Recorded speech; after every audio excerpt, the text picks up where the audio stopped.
Da-da-da-da-da-da-da. You still hear me? Yep. Do you still hear me now? Nope. Just kidding. You answered my question, so I knew you were.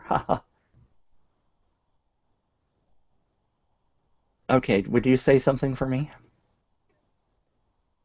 Um. Okay.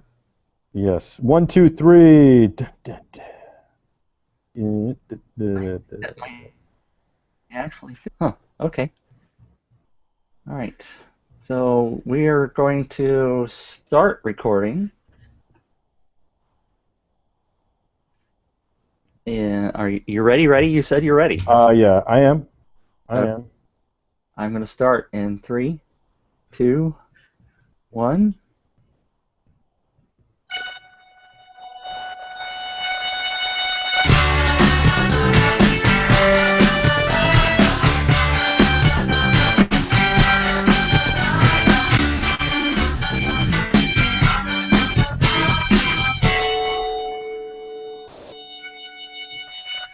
Welcome, everyone. My name is Planet Mitch, and this is episode number 7 of Kidney Stone Times with your host, me. I'm Planet Mitch, and I also have my co-host called Michael Artsis. Michael, how are you? I'm good, Mitch. And realistically, I know that's not the name of the show, but I'm cool with it because it is become kidney talk time. I know we're going to talk about kidneys today, kidney stones, and we'll probably talk about doctors a little bit as well. Well, I'm happy to be here, happy to be doing the show. I like that you're keeping count. It throws me off. I'm like this. I don't like this count thing, especially because I'm running out of fingers and I can't count higher than 10. But you there's know, there's another special reason, by the way, Michael, that I wanted to make sure we counted because even though we have probably so far very few, okay, we have more than zero. I was going to say zero watchers because we have had. why are you insulting our vast audience, Mitch? First of all, you have a very successful website in Planet 5D. I am not insulting our. 5D is one of the greatest, if not the greatest, DSLR blog out there.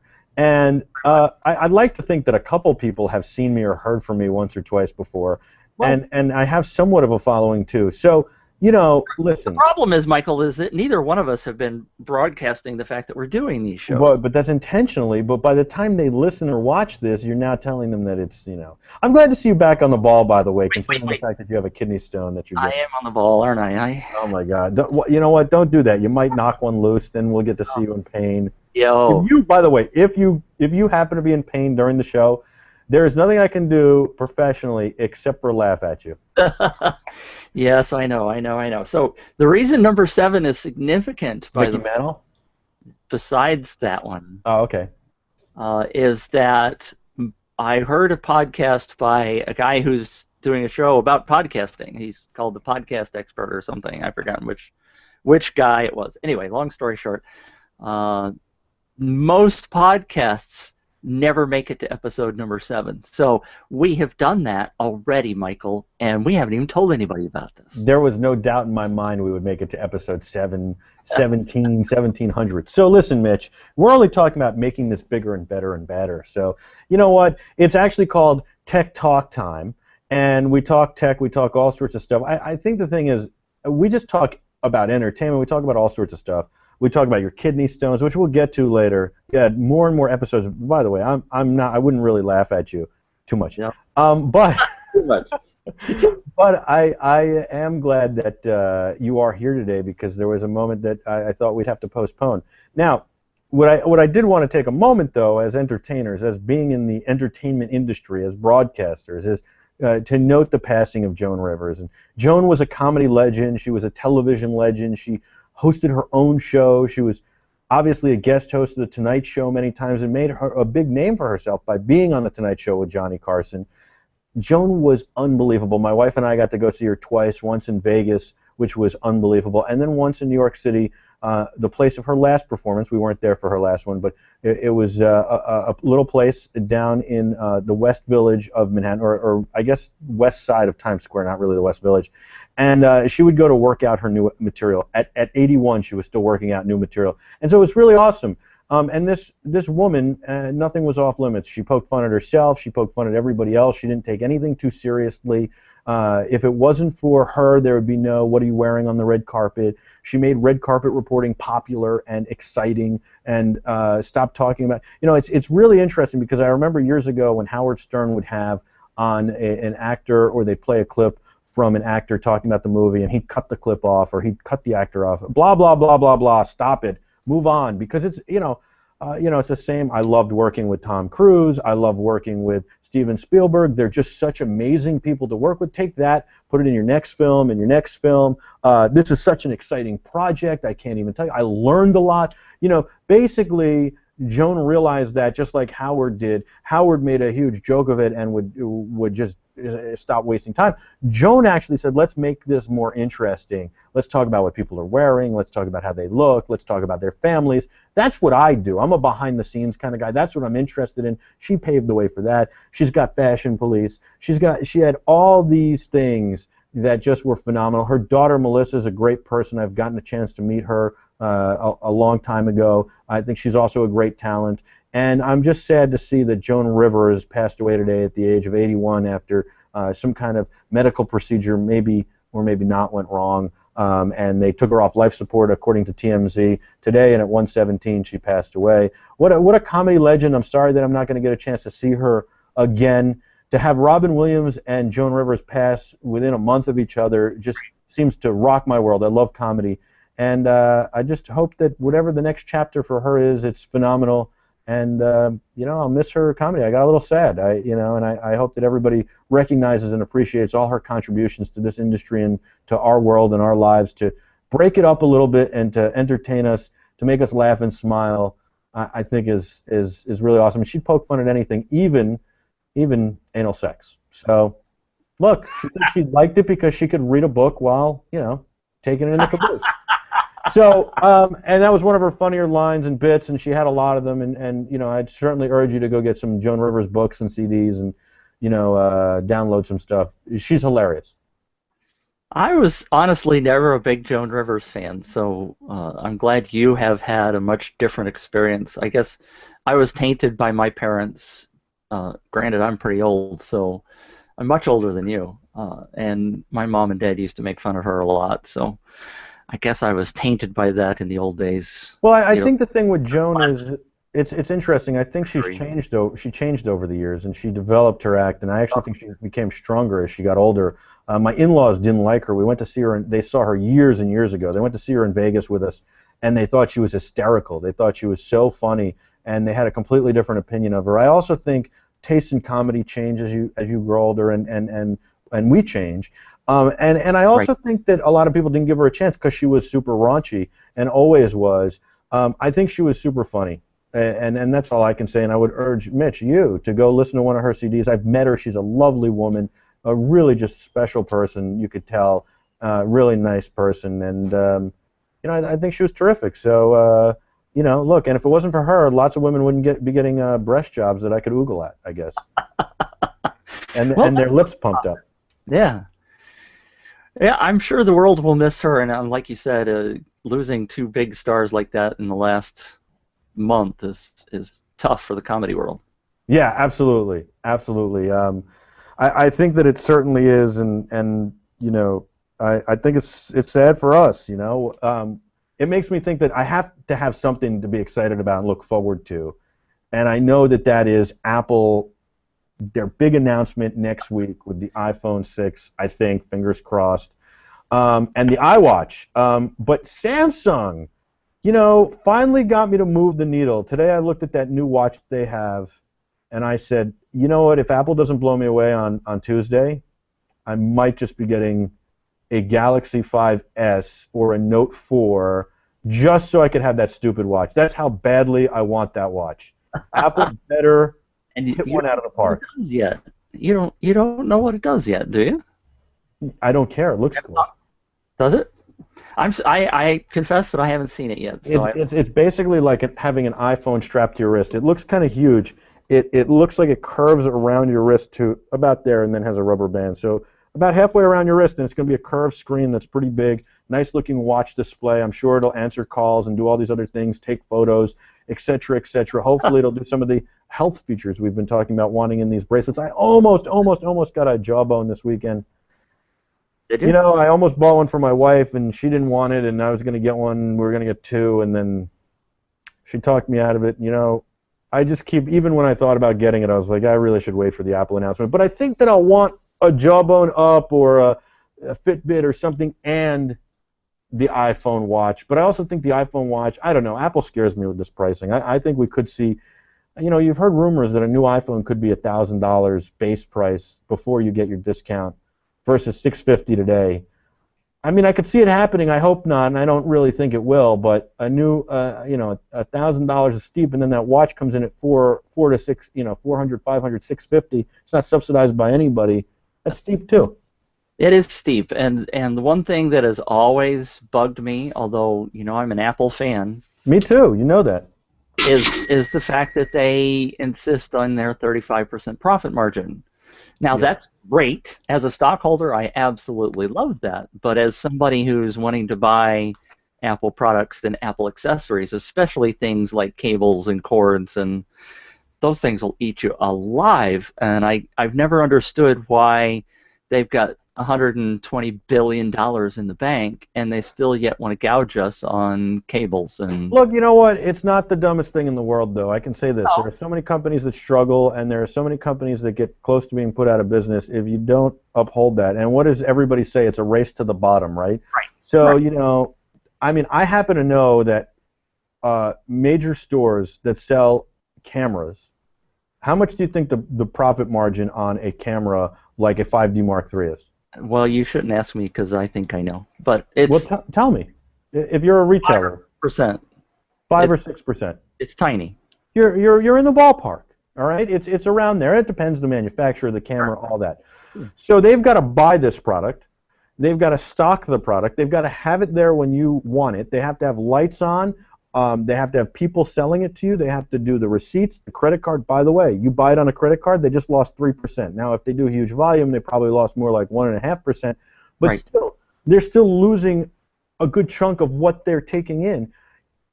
I don't understand how these stores stay in existence because of this, right?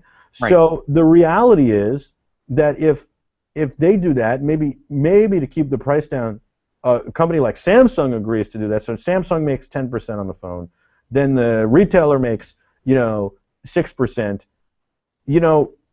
How does anybody stay in business? How does Samsung front the development cost, the marketing cost? You could sit here and say that this iPhone that I have only costs Apple $150 or whatever. You could say that, right? Yes. What about the development cost that went into that? The research, the prototyping, the testing, the people that are doing this and getting it ready for us, making sure it works, testing the materials and machining the thing and the meetings and the plane flights and all this stuff. What about everything that you don't think about that goes into this? So this doesn't cost $150 to Apple. It probably costs a whole lot more, and you forgot about the marketing and then getting it out through the distribution and getting shelf space in stores and paying for that. And all this other jazz, by the time they're done, this thing probably costs more than they sell it for. I still don't think that's true. I still think Apple makes a profit. But Well, because it's Apple, and you know what? This basically, if this model is the 64 gigs, so it's about $850. This model costs, Apple sells for $800. So yes, this one, and certainly for the 651, the 16 gig 651, you're right. Right. But they've got to also warranty them, replace screens, do all this stuff. It's just people don't understand that. I have a friend who owns a glasses store. He says people come in all the time. They say, well, I know that those glasses cost $8 to make. Why am I paying you $250 for a frame, or $300 or $400? What about the designer and the design fee? Isn't that worth something? How about the materials? How about the development costs? How about keeping the lights on in the place? How about making 2,000 of them? And then shipping those out and building relationships. People don't think about all that stuff. They just go, well, it only costs $8 to make that. Well, I have a lot of experience in that too, by the way, because I used to work for Boeing. okay.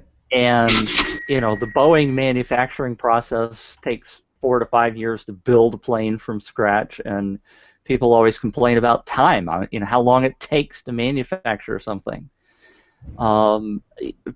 Without knowing, like all the other things you've just mentioned, they forget about how all the things it goes back to the $10 million or $6 million, whatever it was, 20 years ago, toilet that was built by Boeing for the government. Well, if you're only going to build 2 toilets for the space shuttle, guess what? It takes a lot of time, effort, and money to put all those things together. Yes, you can buy a toilet at your hardware store for $150. But that's not going to work in space. Yeah. So, people, I agree with you, people tend to forget all of the stuff that has to go into manufacturing something. We even look at the iPhone 6 that we know is supposed to be announced next week. Guess what? They've been in production for months, right? Over there in China, trying to get them ready. So there's probably 100 million already sitting in boxes somewhere. But you know what? It took them a year ago, when they started finalizing specs and all that was at least a year ago. Right. So, you're absolutely right. People forget all of those things that go into making a product, and most people don't actually know. So they think it's simple. Let's see you guys make a smartwatch. Yeah, I mean, that's the thing. But it's not only that, get it to market. And make a profit and stay in business. Right. That's the thing. I have a friend who is working on a product for iPhone, right? Like a accessory. Right. Already this guy has been talking about this product for a year. He's already spent, he's like, I'm digging into my savings every day. I get a phone call. I get, all this stuff. And the guy has probably spent $20,000 to this point on this stupid little accessory that might be really cool at the end of the day, by the way. I'm not calling it that. I'm not literally slamming it. Well, then he's going to, let's say by the time he's done, he'll have spent 50 grand ready to manufacture the thing, right? And then he has to go make a trip, find a manufacturer, make sure that manufacturer is good and can do it right and all this stuff. And then in addition to that, get samples made, pay for those from the manufacturer now to make sure they're right. And then he has to front the cost of how many does he think he can sell? 1,000, 10,000, whatever. And then he's got to front the business trips to go sell them or whatever it is. People don't realize it's an enormous undertaking. So, I certainly sympathize with, Apple and think that they're being smart, huh? I'm sorry, did he go through something like Kickstarter? He's going to probably, but look, I mean, Kickstarter isn't without problems, right? Because so there are a million problems with Kickstarter. My biggest thing is with Kickstarter, and people have told me we should do a Kickstarter for Be Terrific and for this show and all sorts of stuff for our Comic-Con coverage that we're spending a ton on. And the thing is that when you look at, you have 2 options really, right? You can raise money through investors or you can raise money through Kickstarter. If you raise money through investors, you give up equity in the company. If you raise money through Kickstarter, you have a million angry people all day that you have to deal with. The point, though, is if you do Kickstarter and you fail, how do you go to an investor and say, I've got this great idea? The investor is going to say, well, you already talked to the people, and the people don't want the product, or they don't want the show, or they don't want the thing. And that's not exactly the truth, but your value of your company, your valuation just took a nosedive, which means you have to give up more equity, or maybe you don't get investment dollars, so Kickstarter could be the end of your road. Now, the thing with Kickstarter that people don't realize is Kickstarters aren't successful unless you spend money to market the Kickstarter, to get the word out, to do all this. So if you don't do that, if look, for a company like Pebble Watch to do $10 million on Kickstarter, do you know how many people had to come across the Pebble Watch? Probably 50 to 100, maybe even 200 million people, okay, had to come across the Kickstarter campaign for $10 million, which is what I think 1,000 of them. 10,000 of them. Is that correct? Let me do my math. Hold on here. Let's carry the 1. I think it was maybe it's times. Oops. Let's do 100,000 times $100, right? I keep screwing this up. 100,000 times $100 equals 10 million. So they had to sell 100,000 watches approximately, right? That's average because some people gave more money just for it and some people gave less money. So 100,000 people had to buy that product basically. For 100,000 people to buy that product, I guarantee a minimum of 50 million people looked at that. Yeah. Okay. To give money to sell 100,000, how do you get 50 million people to look at your Kickstarter. And that's the point. Now, Pebble's one of the most successful and one of the biggest. Look at the Cooler, right? The Coolest.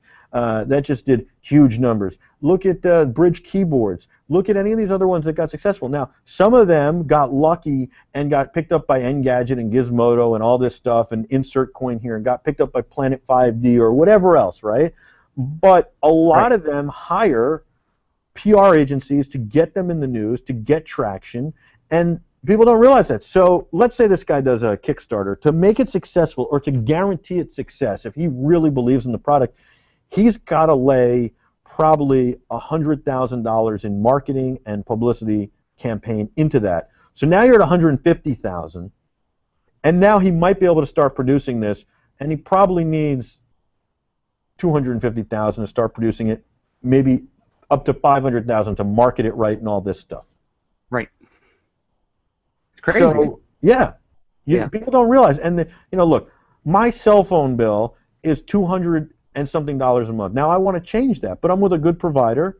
I have an iPad on it or 2 iPads on it, and I talk a lot and I use a lot of data. It's kind of what I do. It's the business I'm in. Right. But I mean, just that. Then I have an office phone. Then I've got blah, blah, blah, blah, blah, blah. I mean, Mitch, we could go on forever. These people who are watching feel our pain. They better feel our pain, although they don't want to feel kidney stone pain. But they feel our pain because, that's for sure, but they feel our pain because they are going through this themselves. A lot of them are entrepreneurs or want to start something or do something, and they're going through it themselves. So, I don't have a problem with Apple being at 35%, and I don't have a problem with Apple saying, look, you want our product, pay for it. You don't? We're okay with that too, Let's back up. What's so great about the new Samsung smartphone S, Gear S, smartwatch, I'm sorry. The smartwatch. I don't know, Mitch. The truth is I don't know. My friends over at GeekBeat are out in Germany. They were doing the launch, streaming it live. I haven't gotten a chance to watch their coverage because I'm getting ready for the International Broadcasting Convention. I looked at some of the things. I think it looks cool. Finally, you have a watch that looks cool. That's a smartwatch. It's got a great screen. I think it's starting to have more features. I looked at some of the features, and it's phenomenal. And I think that they're adding some of the health features in that we talk about. Right. I don't know. All I can tell you is that I love watches. I love cars and watches. And since I was a kid, I've always loved watches. When I saw the movie Minority Report and I covered that movie premiere, I literally called Bulgari and asked how much for that watch in the movie. I loved it. I loved the idea that it had this display that was like LCDs and all this stuff. It didn't exist. They were like, there was no even prototype or one-off. It was all computer graphics. They gave them a watch that was hollowed out, and it was all computer graphics. Yeah. So, and they paid for the product placement. So, I've always wanted one of these super cool watches. I didn't bite at the first Gear. I didn't bite at the next thing. That was like an upgrade. And most of the reason I didn't bite for that was because it's not an Apple product, and it also didn't do as much as I'd like it to do. This one looks hot. And you know what else? Like, I'm kind of like, hey, Apple, if you don't do this Tuesday, I've waited long. Like, I feel like I've waited. This will be Samsung's third. Everybody else has one. Get with the program. And I don't know. I probably won't leave. But the Note looks pretty hot. Everybody tells me it's great. I don't know. I can't leave for Android. That's the problem. But I love the way that watch looks. Yeah, I know. Well, see, I've been a real. You and I are very different in many ways. I have no watch. I do have my Fitbit on, but my father, bless his little heart, used to always ask me 30 years ago before he passed away. I mean, he's been gone 19 years now. But he always used to say, "How do you tell time? Where you never wear a watch, son. How do you survive in this world?" And I said, "Well, yeah. Everywhere you go has a clock, right? You can practice." Yeah, but doesn't it get annoying? You're always like, "Hey, what time is it? You got the time? What time is it?" Well, it's really different now with the iPhone. Well, now it's different. I just go like this. Yeah. I just go like that, and there's my watch. And I don't use my watch as much now that I have a phone, but I consider it an accessory or a piece of jewelry. Right.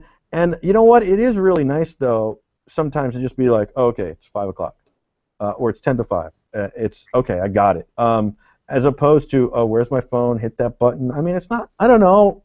You know what? I just like watches, man. Well, one of the things that scares me about all of the watches that I've seen, and grabbed an article on the Gear S while you were chatting. They don't show me a side view, but most of the smartphones, I keep saying smartphones, smartwatches that I have seen are too dang thick. They look like a No, big no, old no, no, on. that's not true, Mitch. You know, because you've never had or desired to have an Audemars Piguet that is the Terminator watch that's yo big, yo thick. You've never wanted to have one of these big men's watches. So they're all thick these days. So it really isn't that thick. And I got to tell you, I've seen several of them. The Pebble wasn't too thick. I had it and returned it. I didn't love the way the Pebble looked, but more importantly, it stopped working, which was a real problem. There's MetaWatch. There's all sorts of ones out there. The Samsung one out there today is a little bit thicker than I would like, or the original one. The second one is thinner. I don't think they're too thick. You make it's a marginal point. I think for a lot of people, you're right. They'd rather something like the Nike Fuel Band that tells time and is thin and all that. But me, no, I want that big watch. But I'd also like a Nike Fuel Band, and the reason I didn't like the Fitbit Flex, or one of the main reasons, was because it didn't tell me the time. And then they came out with this great one that told the time, and well, it gave everybody a rash. And yanked it right off the market. Yeah. And so then, then I'm like, well, I kind of used to wear this Survivor bracelet, which I thought was super cool, and maybe I could continue to wear either a regular watch or a smartwatch and a Survivor bracelet, but instead of a Survivor bracelet, the Jawbone or the Fitbit or whatever, and I could have two. And I don't know where I'm at with that, but I do like the accessory idea. At IBC, if you watch the coverage, Mitch, and I'll be doing it with Teradek and Vitek, I'm going to add an accessory that I haven't had in many years because my wife doesn't really like them, and that is a little hanky in the breast pocket of my jacket. Well, that's not tech at all. What are you going to do that for? Because I like to look good. No, not Michael. Not Michael Artsis. He never looks good. He's always shabby and wears T-shirts like I do. Not. Look, you can rock a T-shirt. You look right in it. I wear a T-shirt. I look like a trucker. And no knock on truckers. It's just not the image I have. People would start asking me to fix things as I walk down the road. Hey, I got a flat tire. And hey, can you haul that load to? No, I don't. I don't do that. Thank you. But nothing wrong with and it's cool if you do. But look, it's not what I do. Right. Yeah. And I know I'm not going to pretend. I'm not going to front like I'm the tough guy who's going to drive the truck. And so you ran through so many little things right there at the beginning about the Galaxy this and the that. Yeah. There's a new Galaxy or Samsung Note. Yes, the Note 4. Why? The Note 4, I think it's they're getting ready for the iPhone 6. They're making it a colossal screen now. It's bigger than before. It's got a curved screen. It's got better battery life, 3,000 milliamps. It's great. 3,000 milliamps, bigger screen. You just drained your battery faster. I don't know. Look, it's the only time that Samsung has moved the needle with me at all, and it's really because of the watch. But it made me take a second look at that phone and say, you know what? Maybe they have something here. Maybe there's something to what they're doing. Is the curved screen sexy to you? Is it? Not at all. Not at all. I don't need a banana. I use a Bluetooth headset most of the time. I feel like it was more fragile. It's problematic with cases. No, I don't want a curved screen. I don't understand the TV that's curved. I don't want a curved screen. A curved screen on my wrist, I'll take. By the way. Oh yeah, that makes a lot more sense because it's an ergonomic issue as opposed to. I don't know, what was it, College World Series or the Little League World Series that I was watching when I was sick from kidney stones a couple of weeks ago. They were advertising that curved screen like it was the next thing that God sent down from heaven, and I'm like, no. It's this curved screen. Who cares? You know what it is? It's the next thing that they can sell you a new television on. It's funny. My wife was saying to me the other day, she thinks it's ridiculous.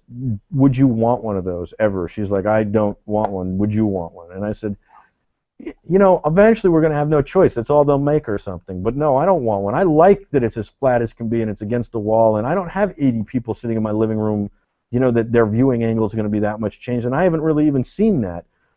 It's cool for a gag or like, look at that. It's different. I like that. certainly if I was a Wall Street guy, I'd have like 10 of them in a semicircle. You know, that would be super awesome, and I could watch SportsCenter on this one and the stocks on that, and you know, some babes on this one. You know, and I could be Gordon Gekko in the modern era. But Well, I think it might even make a lot more sense for an individual viewer, because then it is, like you said, wrapping around you as an individual. If you're trying to put a group of people But Mitch, they've around been a screen, talking about virtual reality. I'm not into this virtual reality crap either. You know, they've been talking about that since we were both kids, right? You're a little older than me. a lot. It's never really impressed me. I don't know. I never liked the idea of being like, oh, let me put on goggles. You know, the big thing with virtual reality is always simulating sex, right? That's what it always comes back to. First of all, That's how the internet started, okay? right. But I don't want. Let's just be real about it. And I don't want, to me, I couldn't put on these goggles and have some girl be like, hey, baby, and have some things vibrate on my hands or on my legs or wherever it needs to do to give me the full effect. That's not what I want. I want the real experience, and I don't need to be immersed in my television. I can go to the land of make-believe on my own. I can suspend disbelief. I can get into a movie. I've been doing it for years. I don't need it to wrap around me. I've worn the goggles, you know, the things that project the video so it's 72 inches in front of your face. I've done all of these things. Not one have I ever been impressed with. I've done the virtual reality thing. You know, kudos to Oculus. Good luck to you. I hope that the kids of tomorrow are super into this. But I'll tell you where you can shove it. I'm telling you, I think it's all crap. I don't need more immersion. I probably need to pull away a little bit. Well, I don't want a screen to wrap around me and make me I don't get claustrophobic, but that might make it. You know, and I've seen the curved screen. It's kind of, like I said, it's kind of cool. Make a semicircle with a video wall semicircle. I'm for some effect at some event. I'm down with that. There you go. Yeah, but I just what I mean. Do you want a curved screen? How does that help me? It sticks off my wall more. Some idiot will walk by it, clip his head, and my insurance company will go nuts that he sues me for $3 million and taxes out my insurance policy. I have the one place that it might actually work in a slightly better way. An airplane, because you used to work for Boeing. No, no, it's not all about Boeing, okay? My TV is in a corner of the room. So, you know, I have a flat thing all the way up against this corner wall. And it's mounted on one wall and blah, blah, blah. Maybe it would look nicer if it was curved to fit into the corner. But that's the only reason. I mean, it like you said, if it was sitting on a one wall where it was sticking out, that would be ruinous. Well, but here's the thing. So are you really looking into the corner to watch TV? Is that what you're doing? Maybe in like a hospital room or your bedroom or something? But seriously, you've probably been spending too much time in the hospital rooms. That's the problem. But Mitch, here's the thing.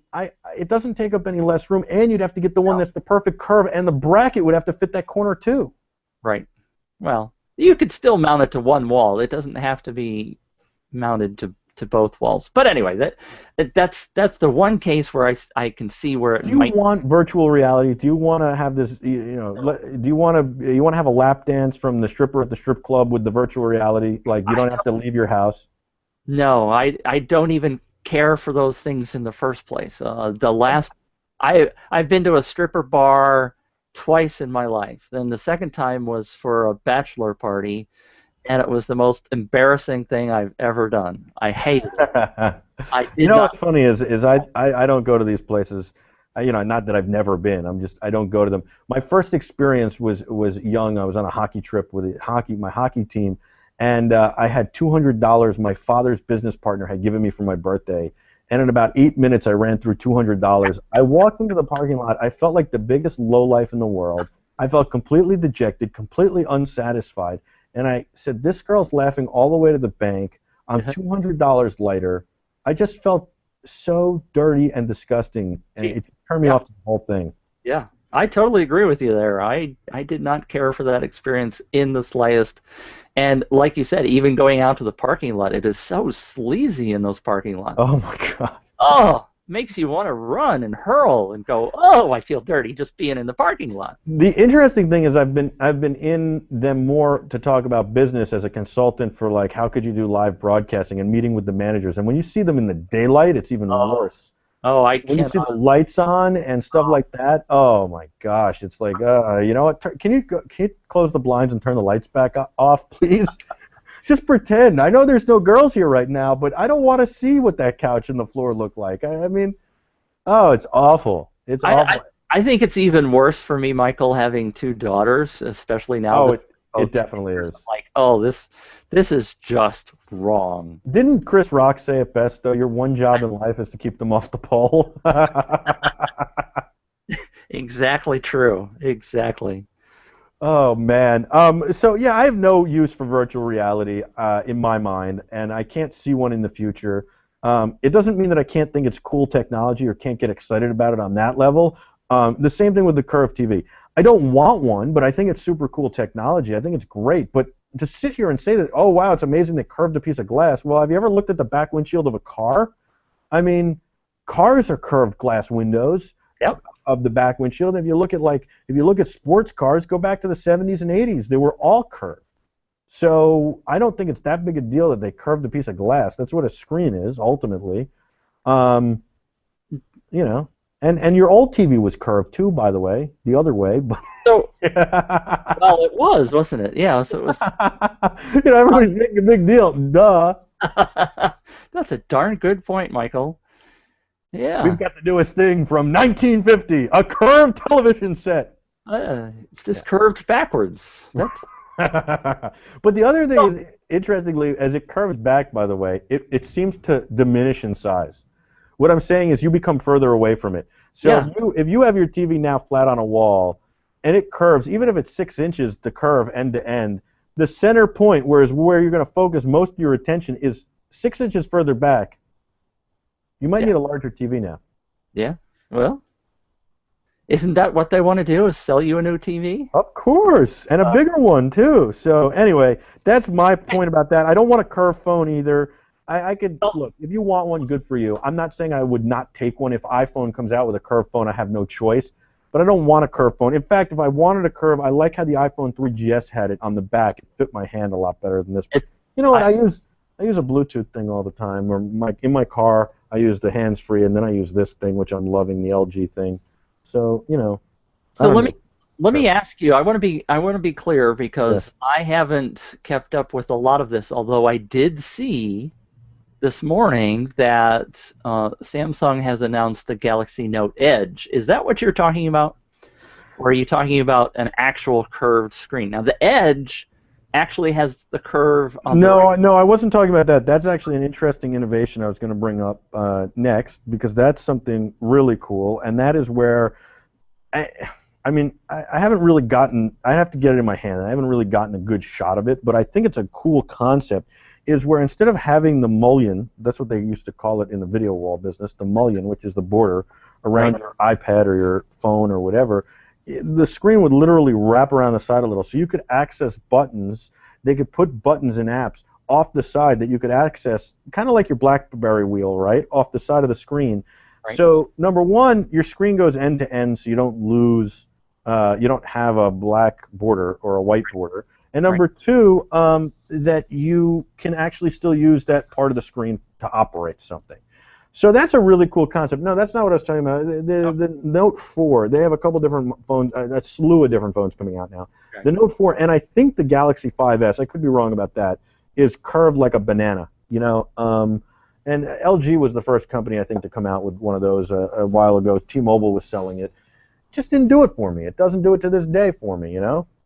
Well, the thing that I found interesting, because I did watch a video this morning while I was trying to recover from my kidney stones.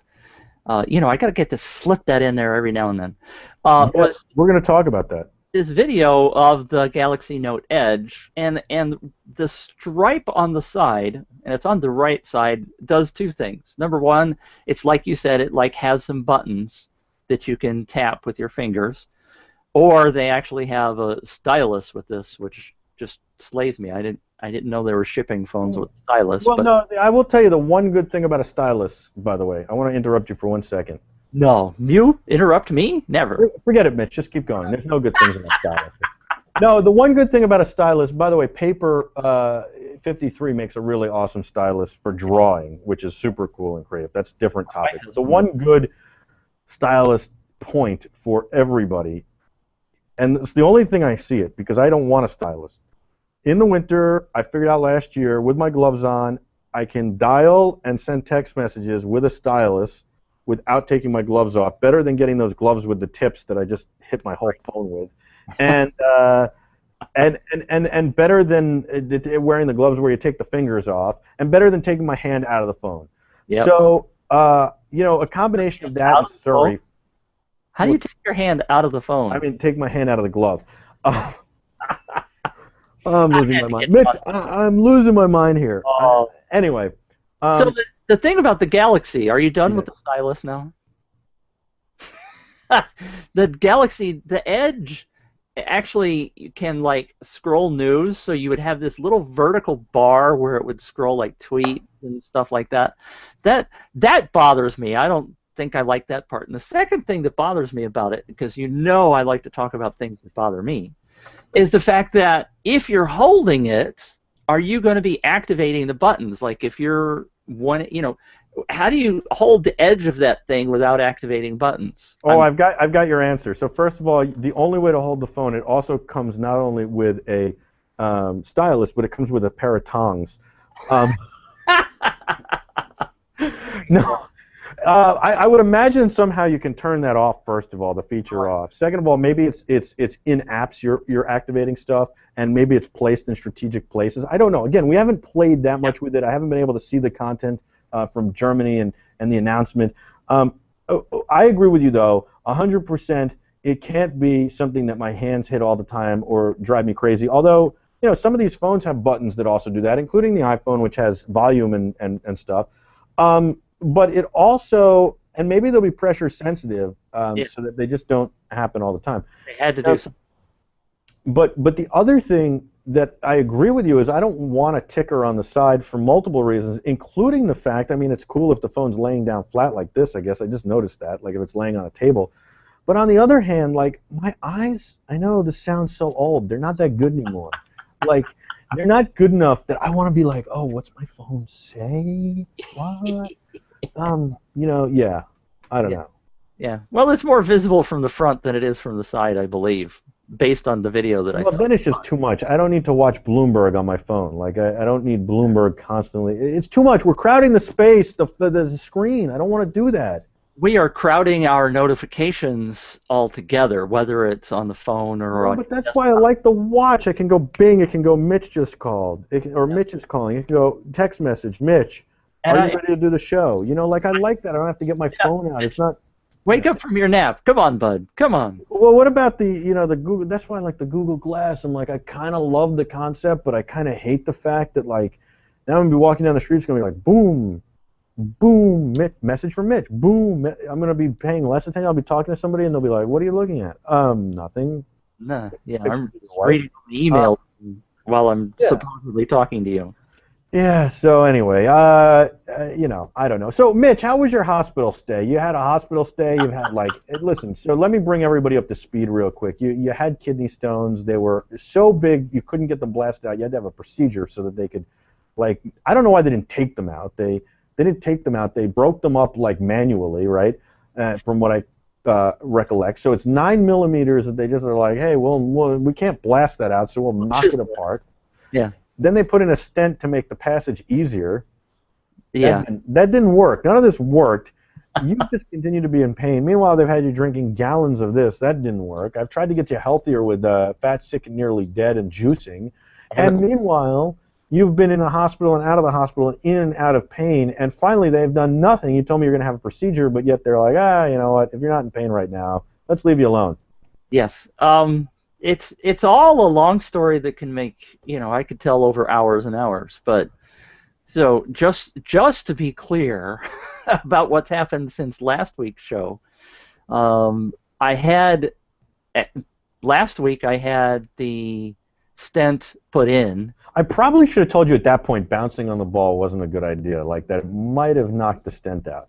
The stent didn't move, so that was good. And by the way, that process of pulling the stent out, which we won't go into whole lot. I don't even want to know. But when I walked into the room at the doctor's office on Tuesday... Did they at least give you a cute girl? Was she at least good looking? Yes, Becky was attractive. Thank you, Okay, Becky. good. Yes. Sitting on the table, here's a box. No, that's not one. Anyway, sitting on the table is something that's Oh my God. about I don't know. No, stop. long, and it's black, and on the end of it has a scope that the Of course doctor. it's black, by the way, Mitch. Yeah. If it's that long, of course it's black. Oh, Michael. And one end of it is very small, and the other end of it How is come African Americans like that stereotype? I don't know. Let's not get into that one. I know, I'm just kidding. Anyway. So anyway, I'm like, I am not going to watch this process. I'm not going to watch this process. And Watched, here's didn't you? numbing gel. By the way, some numbing gel she puts in my private parts. And she says, and oh, by the way, this is not as good as like Novocaine that you get in your mouth. So you're still going to feel some things. I'm like, oh, no. Anyway, so on Tuesday, they pulled out the stent, okay, which was, like you said, was supposed to help me process some of these stones and actually expand the ureter, the pipe that goes from the kidney down to the bladder. Yeah. And Tuesday night, I passed about 16 to 20 bits of kidney stones that apparently had been blocked up by the stent. Can I just say something? Can I stop you for 1 second? Of course you can. I just need to know this. How come you don't say to them at any point, listen, you can stick anything you want up me, just knock my ass out first. There is no way in the world. I'm telling you, when they come to me and they tell me they have to do that, first of all, I'm going to do everything I can to not get a kidney stone. Yeah. But when they come to me and they tell me this, Mitch, for any reason, I'm literally going to say you knock me out or I'm walking out the door. I will wait till I pass out and they have to cart me in here unconscious. There is no way I would let them shove something that long up a hole that small. Well, it's not fun, Michael, and it's very quick. It only takes less than a minute, the whole process. Yeah. But it's uncomfortable. It's funny. That's the same line I use on the women, too. Anyway, so long story short, the problem really sort of was at that point is that I wanted to know what's still up inside. Now, kidney stones, by the way, your kidneys are not like this just big hole, right? There's actually these fibers and all these other things that are in there, and then there's a pipe that leads out. And so the stones actually are up inside the little fibrous sections. So when you ask the question about why don't they just go up in there and pull them out, is that they can't get the scope all the way up through all those pipes. There's 2 different pipes to go all the way up there. And then you're inside all this fibrous stuff with a little grabber or a laser or something. And it's just, my understanding is it's very difficult to get all the way up inside the kidneys to make that happen. Unless the other option is that they slice you open and do an actual procedure with an operation, and they pull you open, and then they go into the kidneys and they slice that open. All right. I got it. And listen, I'm sorry that you went through all this, and then you still had the pain and all this, and the little particles got stuck and it coming out, and you're passing everything, and it's painful. It's awful. I just want to know something. Do you feel at this point, after the care you've received, the doctors actually know what the hell they're doing, or they're just playing mad scientists still? I mean, it just seems so archaic to me that they know so much, yet it seems like they don't know so much.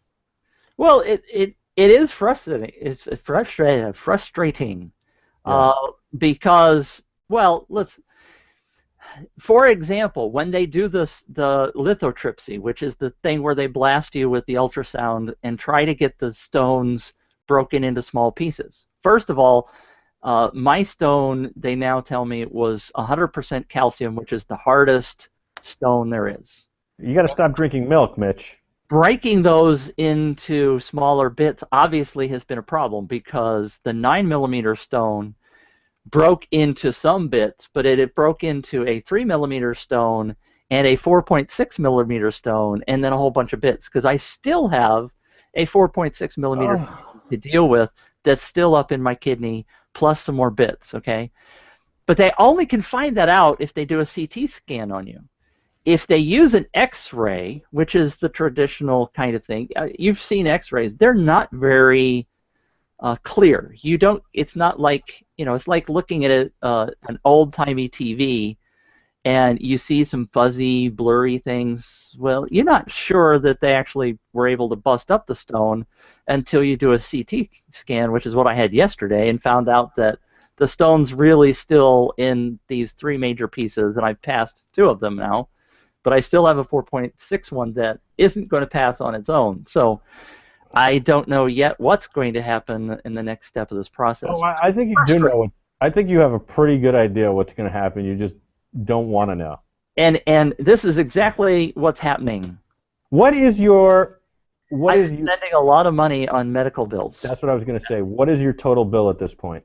Oh, I don't know. I was talking to one of the doctors. I mean, I just had a procedure yesterday.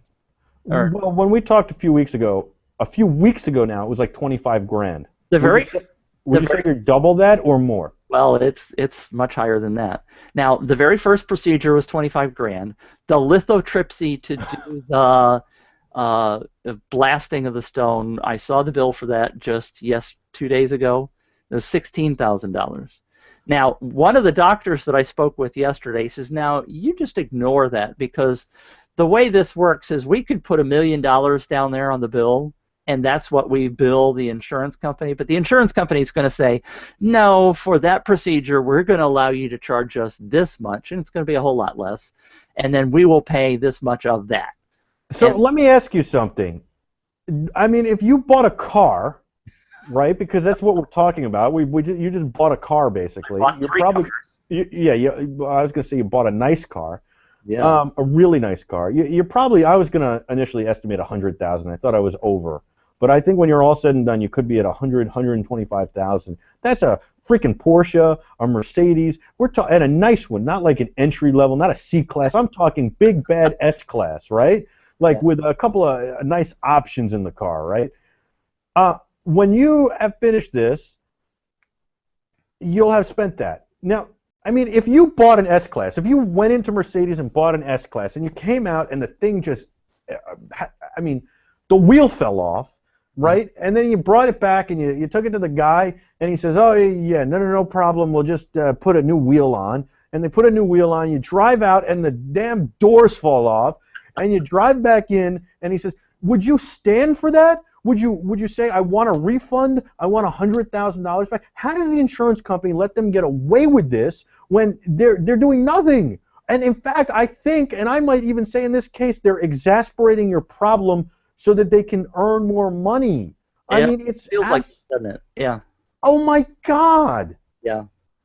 Well, I've been in the emergency room 3 times. I've had 3 different. Cha-ching! Ring your register. Ring it. Ring the damn thing. Seriously, Mitch, this gets me so angry. Well, you speaking of angry, you should have been in the emergency room with me yesterday when I was sitting and waiting for 4 hours. To pay this kind of money, you're sitting there waiting for 4 hours. If you walked into a Mercedes dealership to put down 100 grand on a vehicle, okay, and they said, oh, I'm sorry, sir, you have to wait a couple of hours before we'll even talk about selling the car to you, you know what you would do? You would get up and walk out. Absolutely. Yeah. And if these hospitals want to be treated like businesses, we should treat them like businesses. We should get out and we should go down the next one down the road and say, hey, look, this guy quoted me 100 grand for this crap. How much will you do it for? And by the way, I don't want to wait here. I want to jump the line. I mean, if that's how they're going to run these damn places, it's absolutely absurd. There is no point in our world that we would accept inferior products or inferior workmanship. But we go, oh, well, the doctor, he does as best as he could. I don't know. And the insurance company goes, sure, we'll just write a check. No, the insurance company should say, we're not paying that because that procedure didn't work. And not only are we not paying that, you're not billing it. Right. Our client, our guy, Mitch, he's not paying it either. Not a dime, not a penny. He's going to pay for what worked, and we're going to defend him. Yeah, the insurance companies certainly aren't doing that, are they? They're not. But all they complain about is how much they have to lay out for all this crap, right. And all they're doing. How many times have you gone back for the same damn thing? They haven't fixed it.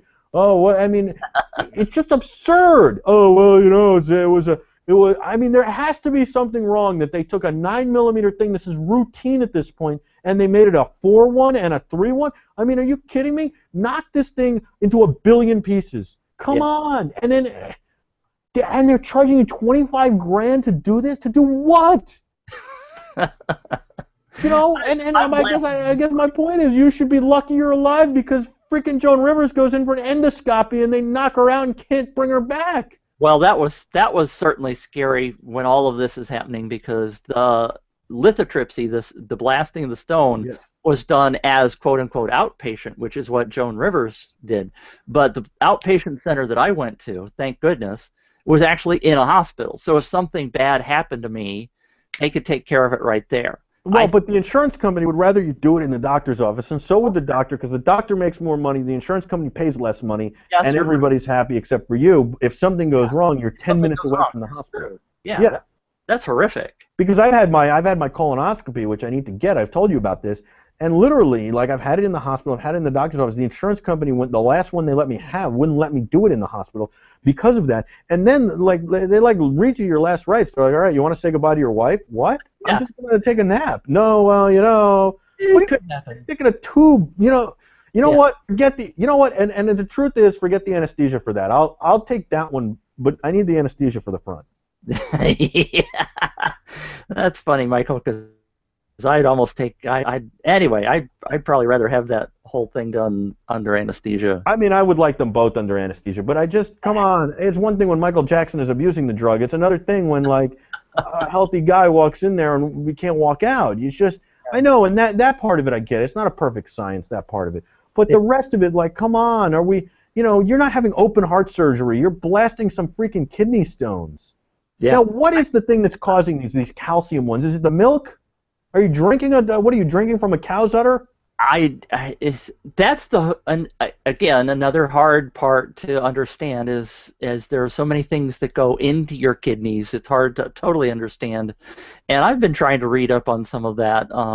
And it is of course calcium binding together in your stone. So it's calcium that comes from a variety of sources that just decides, hey, we're going to get together and we're going to hang out together, and then hey, come on, buddies, let's join together and make this big block party, and it gets bigger and bigger. And by the way, I don't think I mentioned this last week, but when I was in the hospital the last Saturday before this, and it's all getting really confusing, they put me in a double room, which I was really frustrated about, but that's a whole other story.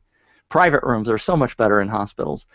But the guy that was next to me, who was in his 70s, had a kidney stone in his kidney for 42 years and was now so low that it's going to, or they're going to have to take his kidney out or something. I didn't get the whole story, but it's actually taken up his entire kidney at this point. Well, they're going to need something big and strong to blast that out. They might even have to, cross their swords there, their streams, whatever they do.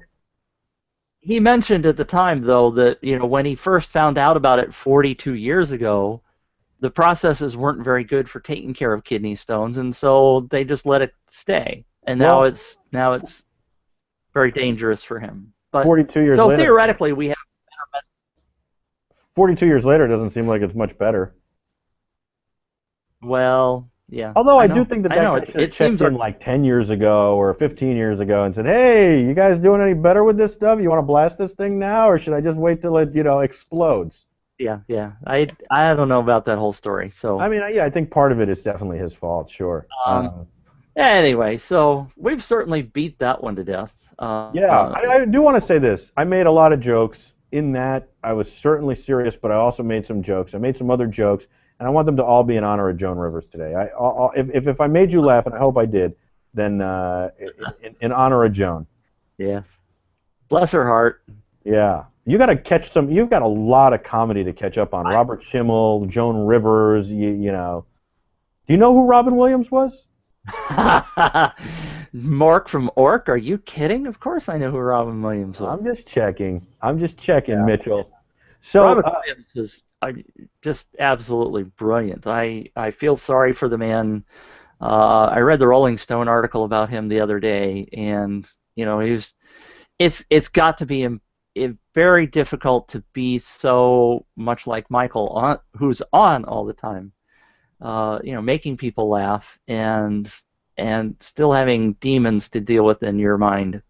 Well, I'm certainly in no league of Robin Williams, but I thank you for that, and I certainly understand the comparison. And I will tell you that there are times in my life where I felt like a monkey on a string, and you know I perform. What I do is it's informative, but it's entertainment, and people are pulling at you and stuff, and you definitely. You know, the rejection, especially as you start to roll and you start to build a career, can be really brutal. Yeah. You know, because you know you do so well, and then you know you go. It doesn't matter whether you're going for a movie role or whatever, and then you know your ego does get involved. You say, I'm not doing that. You know, I'm not doing this. I mean, why? I'm doing this just for a paycheck. Like I'm doing that role. So I'm not an actor or anything, but I get it. Like. There are things that I do or have done for a paycheck, and at the end of the day, you want to kill yourself for it. But you know, I don't mean that in a bad way, but you get like it's really like I thought I was past that. I thought you know I could be past that, and I think the thing is you're never past any of it, and you know it's unfortunate. But I think that also you know having this desire to stay relevant is really hard. So. I certainly sympathize with what he was going through, and I do know, like, sometimes I do myself feel like the jester on, you know, that's got to make everybody laugh, and I'm certainly, you've been out with me, I got to do it not only on camera but off camera, and it's my own. I build up expectations for myself, so it does get tiring. I'm nothing near Robin Williams. I wish I was. He was a legend and a genius and all that stuff. When I was a kid, I wanted to be like Robin Williams, and I wanted to be a comedian. I used to go to Saturday Night Live, and my father had a connection there. And I begged him when I turned 17 to get me an audition with Lorne Michaels, and he knew Lorne, and he wouldn't do it. He would have literally given some guy off the street an introduction to Lorne, but not me. And all he could say to me was, "What's your act?" And I didn't have an act. I just was, you know me. I'm crazy. I was even nuttier then, more hyper. I would, you know, and I don't know. I'm different than other people.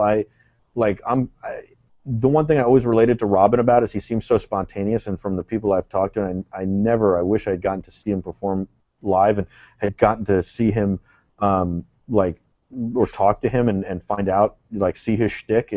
But he seems so off the cuff, and that's kind of how I do all my stuff. Where I mean, we have notes and we have show notes, but I'm off the cuff. I don't know what I'm going to say when I start. I know how I feel about a product. It doesn't mean I know what I'm going to say or whatever I'm talking about.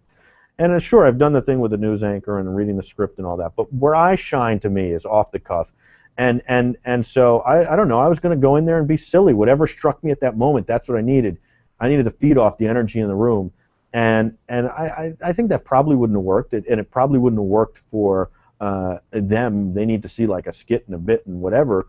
But Robin didn't work that way. He was, you know, and some of the problems supposedly on the show, Crazy Ones, that got canceled, was that he was just too out there at this point, too much improvising. But I certainly sympathize with that, and you always feel like you have to be on. You know, we go to dinner. If we go to dinner with a group of people, I will feel like I have to entertain and please everybody. That's how I feel. It's a very stressful, like, I got to make sure everybody's having a good time. I got to talk to everybody at the table. I got to make sure that I'm, you know, rah-rahing everybody. It is, and in business too. Like, I'm the leader. I'm the team leader, right? I got to razz everybody up. Yesterday I had to have a conversation with some people and razz them up, and you know that's the quarterback in me and the team leader, but it's the, you know, I kind of need that too. I need to be that guy. I can't be, it's so hard for me to just be there and be I was going to use a terrible analogy. You like how I stopped myself midstream? Yeah, I saw that. Wow. I can't even say it. I mean, it just was a terrible. Unfortunately, today it wasn't meant in any harm, but in today's context, it would be considered horrible. So I would say this: it's just very hard for me to be, let's say, one of the team. I really need to be the guy who's leading the team. Yeah. That's a very politically correct way of saying what I just said. And what I would like you to do right now, since it's an hour into the show, is to lead the team out of this episode of... Well, we see, and this is the thing, this is the part that puts all the pressure on me too, right? Because I don't have a problem leading us out, Mitch, but I got to now take us from talking about your kidney stone, which was kind of funny but kind of serious, then bring us back to Joan Rivers and down, and then down a flight. I'm giving the viewers a behind the scenes right now. And then down a flight with Robin Williams and kind of talking about that on a real practical level. And then now I've got to now just pick us up and get us out on a great note so people are excited about next week. So I will tell you this, there will be no next week because I will be in oh, that's right.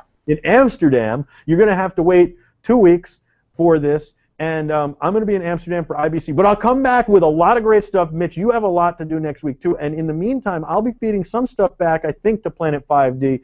And you can watch me on the Teradek and Vitek live show. But I do want to say, you know, Mitch, hopefully by then your kidney stone will be resolved and we can celebrate a little bit and we'll have some other exciting news. We thought that last week. But anyway, that's a whole other story. Yes, absolutely. Michael, and I'll say this: our guest in 2 weeks, Alf. Alf is right there. Don't worry, Mitch. Yeah. I got it covered. Anyway, folks, it's been so great to see you, to have you watch our show. I hope you enjoyed it. For Mitch, he's Mitch. I'm Michael Artsis. So long. I'm Planet Mitch saying over and out. Be terrific.